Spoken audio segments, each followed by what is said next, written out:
6 now. A Brooklyn mother took matters into her own hands after seeing the results of the deadly police encounters of Alton Sterling and Philando Castile. Right now, her mission took on a bigger role following the Dallas police officer shooting. Depelsha McGruder joins us now this morning to tell us how she decided to make a difference. Good morning, Depelsha. Thank you so much for joining us. Thank you for having me. So what did you decide to do? Well, you know, as you just mentioned, Alton Sterling was in the news last Wednesday night, and I went to bed that night watching the video, the graphic video of his murder by a police officer, and then I woke up Thursday morning and there were some people in Minnesota talking about something else, and I was very confused. I couldn't figure it out. And once I realized that another black man had been killed by police, I just felt very distraught. I was frustrated. I was angry. I didn't know what to do. So I went downstairs and I was cooking breakfast for my two sons, who are 7 and 4. And while I was scrambling eggs and making sausage, I decided to activate an idea I've had for a while, which is to create a support group online for mothers of black boys. So I called it MOB, M-O-B-B, Mothers of Black Boys. And I just sent it to about 30 of my friends who I know have sons. And off the top of my head, didn't put a lot of thought into it.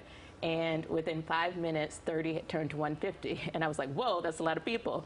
Then an hour later, it was 1,000, and then 2,000. I went to the grocery store and checked, and it was 4,000 people. Wow. I didn't know them.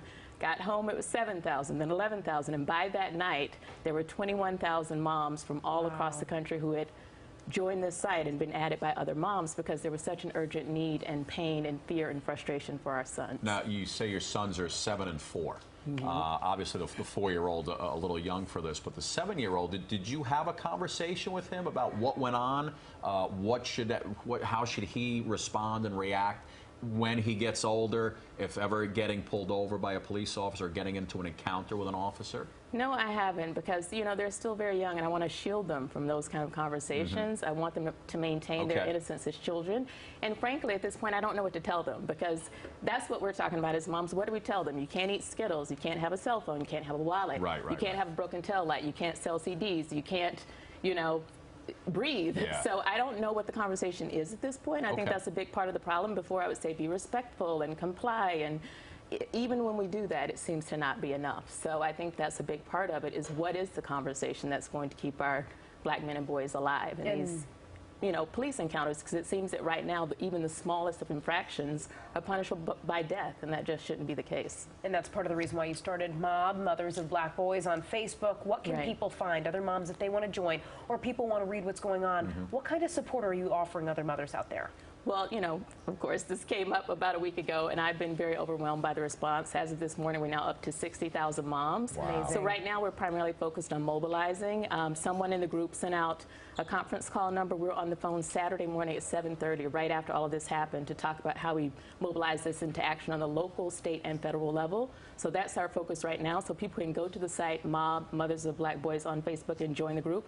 I also have to say, we've since learned there's a group in South Carolina that has that name, so we may have to change the name. But we want to join together with everyone who wants to work in this space to solve this problem. You know, in the words of Beyonce, we have to get information and work together collectively to solve something that we have a burning desire to work on. And, you know, lastly, real quick, you talk about these events and planning. What type of events are you looking to put together?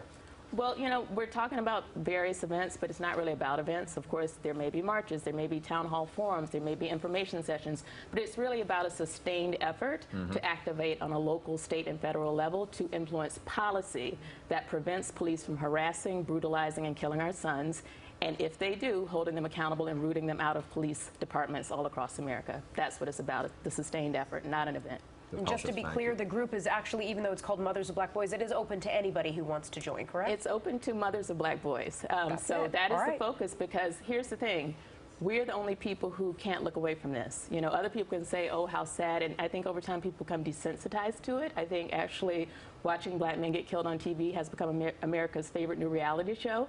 But for a mom of a black boy, that pain is real. So I want to work with people who have the passion and will have the sustained passion. A lot of men have tried to join the group.